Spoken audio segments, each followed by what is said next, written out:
you're around. You know what I mean? I'm throwing you off. I Is know. what I'm doing. You're off. You're not used to having help. No. So this is my buddy Mike, and he's helping me out today. We're gonna do a box blind. He's up for the weekend, and do like a work weekend for hunting season. So we want to make a 6x6 box blind because I figured that 6x6 is the right size for bow hunting. Too small and then you can't. Right. First is build the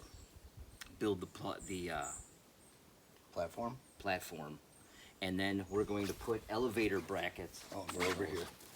We're going to put elevator brackets on the ends, and then we can bring that section out to the woods, and then we can put in the posts into the elevator brackets out in the woods, and then pick that whole section up. And then we can plywood the floor after that. That's what I found that is best to do, the easiest. So I'm trying to make this as light as possible, but also as strong. So these are the elevator brackets, and they're on an angle, so we don't have to dig in the posts or anything. So I put a lot of thought into how to build these, like I say, as light as possible, but as strong and as easy and less material as possible. And then I put a really big overhang metal roof on them, and then that protects them so then they last really long. And I should probably count up how much it is for everything, so I can get like a price on how much I do it for, because those redneck blinds and stuff are like over like $1,500 or something, and I'm not gonna spend that. Because I have two of these right now. I have an 8x8 and a 6x6, and I think I'm just gonna stick with the 6x6s. I made the 8x8 so big because I put a wood stove in it. But anyway, we'll get started. Our meeting place. You might remember from a previous edition where we had our stakes on opening day.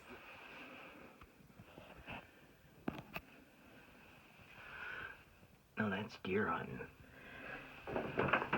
Hey, thanks for making the steaks, Mike. The only thing I can make. Steaks. That's our new tradition. We're gonna make it a tradition. I'll show it when we put it together, but I'm doing 2x10s on the edges, and that's what the elevator brackets will connect to.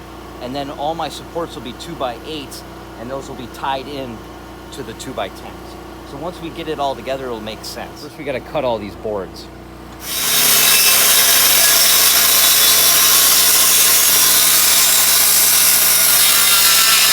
What we got so far, we actually put the spacers, the supports every 2 feet.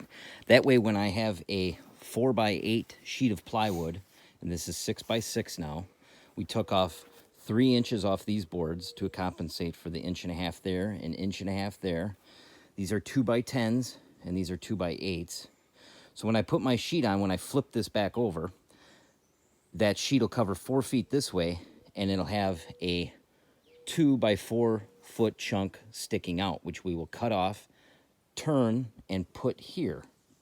And that'll cover up here. The only thing we'll have left over is a 2x2 piece of plywood that we need to fill in. So we get the most kind of like bang for our buck on material. So now we're gonna put these elevator brackets on. These work really great. When you put the 4x4 posts in, you don't have to dig them into the dirt or anything. Just try to level them as best as possible. Out in the woods, we'll bring this here with the elevator brackets all lag screwed in, and then we'll have our plywood and our posts. When we get it out there, we can put the posts in, flip it up, and then get the plywood cut, and then he can hand it up to me and we'll screw it down.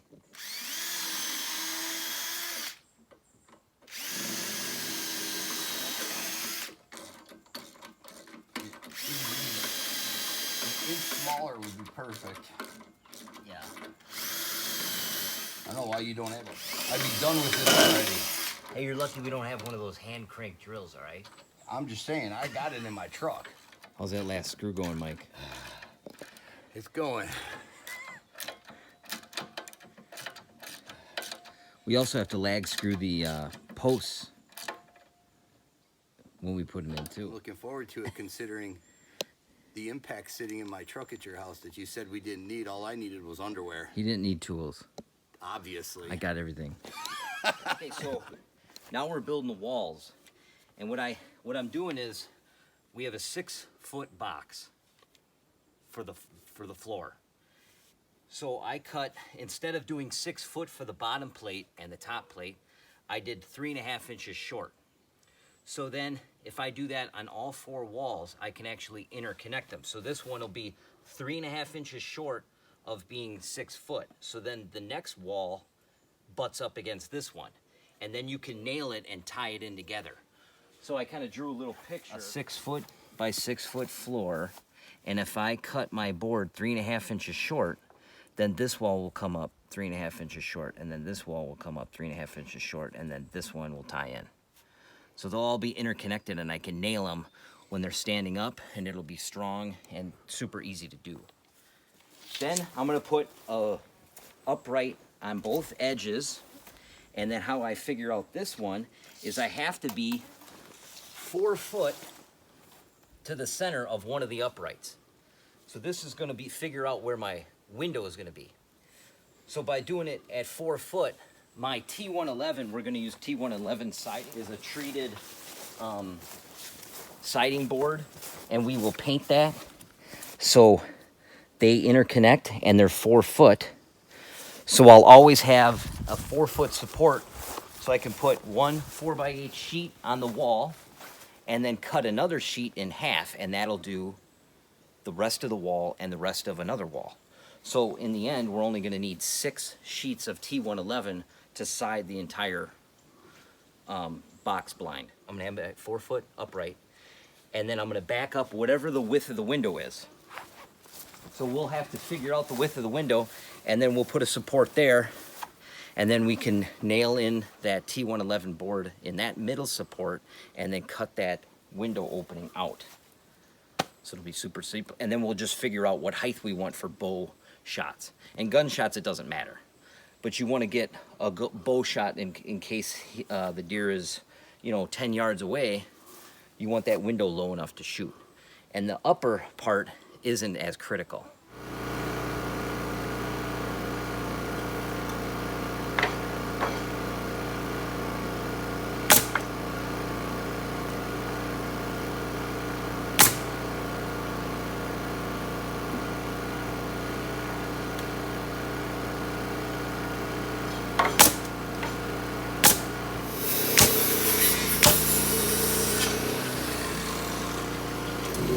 What are we doing here, Kirk? What happened? We cut this wall wrong. So we wanted it 8 foot tall. So we cut all the boards 8 foot tall. We didn't factor in the top and bottom plate. So we had to pop this off, cut 3 inches, and then re-nail it. That way, this wall will be 8 feet, and the sheeting will cover it.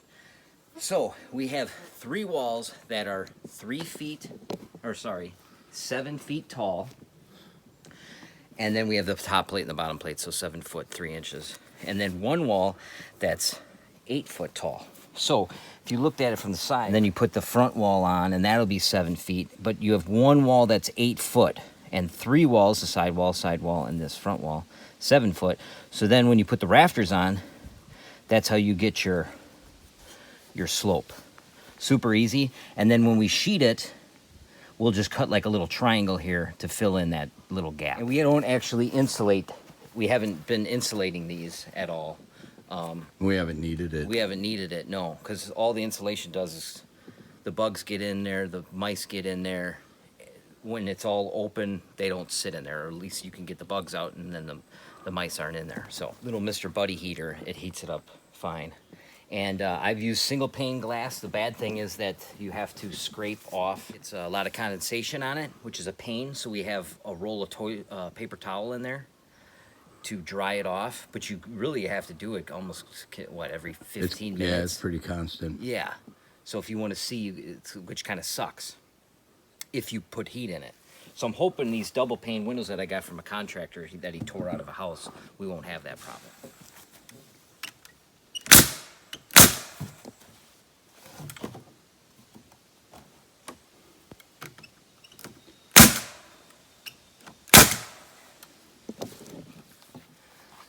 So we got all of them sheeted, all the walls. They're all built. and nailed in. So now what I'm going to do is paint them. What I do is paint it like a bluish gray for a sky color, and then depending on where I put them in the woods, how thick it is, I spray paint like trees and leaves and stuff like that to break it up. I'm gonna bring everything out in the woods, just the platform, the plywood floor, and then the posts. So what we got done in about about 3 hours is the platform done, the walls built and framed. We don't have any paint, and I'd like to paint those on the ground, and then I'll haul those in a different trip.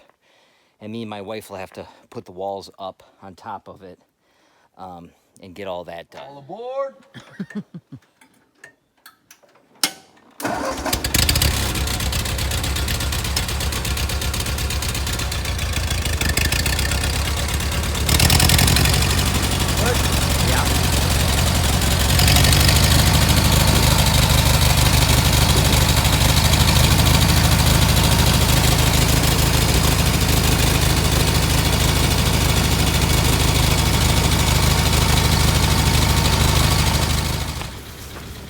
All right, we're picking our spot right here to go in with the tractor. Here we are. There's Kirk. We're trying to do it with as minimal amount of damage to the front vegetation to not show that we're driving in. If you'll notice, Kirk's wearing a bug shirt. Actually, he's been working pretty good. I'm gonna have to get one of those. Better than spraying bug spray on you all day. Really light, works in the summer.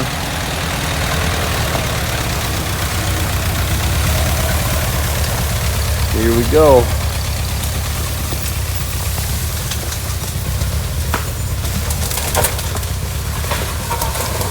There it goes. We knew that was gonna happen. Good news is it looks like we didn't do too much damage. We're not worried about in here. Trying not to show where we're at. Kirk, that worked out actually pretty good. There's not a lot of damage. No? I'm trying to record this and move this. It's a tank.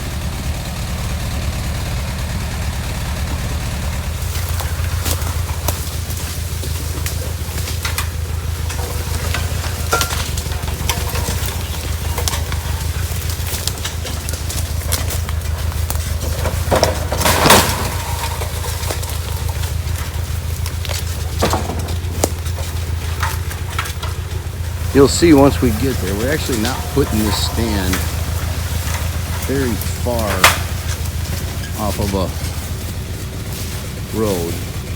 It's not a main road. However, there's a really good setup back in here where we made a bedding area back over that way. This little clearing right here is eventually going to be just a mini little food plot. It'll probably be our smallest one. And then we're gonna go right up through here and we're gonna put this box right between where we're gonna eventually establish a little mini food plot. This will be about 20 yards in, and then about 20 yards we marked it off. Past that is a major trail that runs parallel, where actually the first buck on the property was shot, right, Kirk? Yeah, first time I hunted, the first deer I saw on this property was a 9-pointer, and I shot it and mounted it, and it was shot just right over here. So we have a big trail that goes along the swamp, and I think that's going to be a great trail for bucks to come from the public, and they'll get into our property. I have a bedding area, one of the hinge cut bedding areas over here, and this is a great open spot. We don't have to cut a lot of trees. You can see the canopies open here, and I may put a very small food plot in here. So I might come in here with the No, you have to, because on the way in I already said we were. Oh, yeah. So we're already committed to that. It's done. It's done.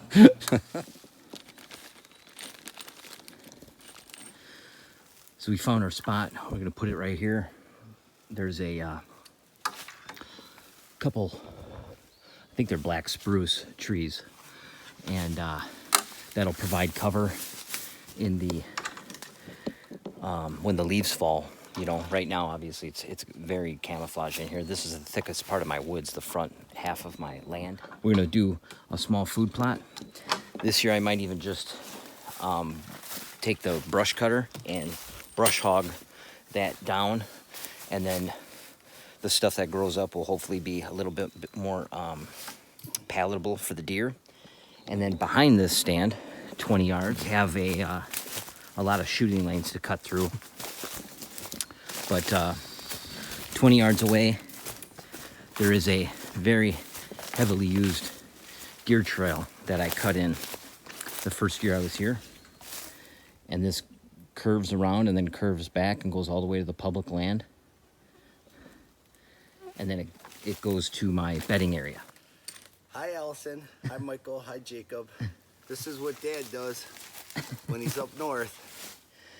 And the whole reason for putting the stand in here is because the deer can come from any direction here, so there's no good wind direction to hunt. So by hunting inside of one of these, you're impacting the deer less. You're not blowing them out, you know. Your scent isn't dispersing around. So that's the main reason why we're building this. And they're comfortable when you got a heater going, and it's during the November, you know. So so the one important piece we forgot was a chainsaw. So We got 4 of them. yeah. So now we got to somehow pick this up in this tight spot. We'll see if we can do it. We're gonna have to Push it down, slide it back. slide it back, push it up. Yep.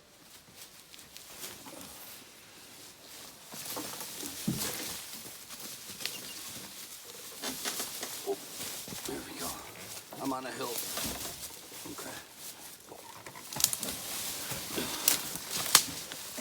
More so. Try that. I think the platform's gonna hit those trees. We'll hit it, and then we'll have to kind of slide it again somehow. All right. Ready?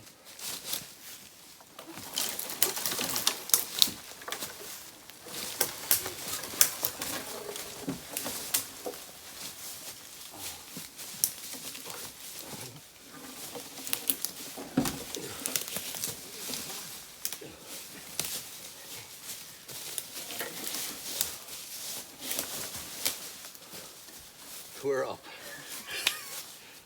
Not tall. I like this height. That's a good height. That wasn't too bad. That went up easier than I thought it would. Now we gotta position it and try to get it somewhat level, and then I'm gonna have to come with 8 2x4s that are long enough to crisscross every leg. And then me and my wife will bring in the walls after we put the platform on, and then set those up one at a time after they're painted. We're gonna see if Mike can back this trailer up in the woods here.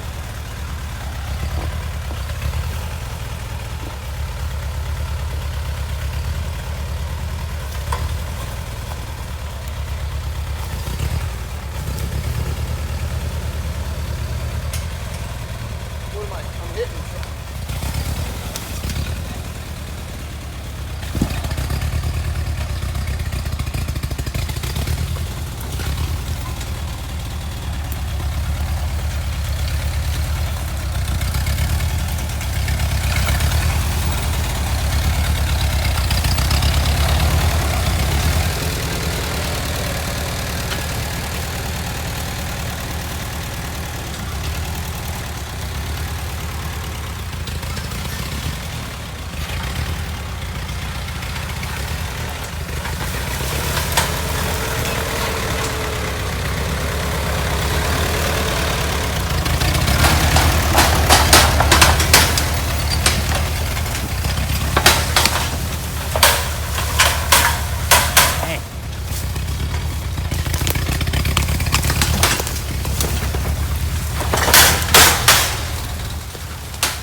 box back up.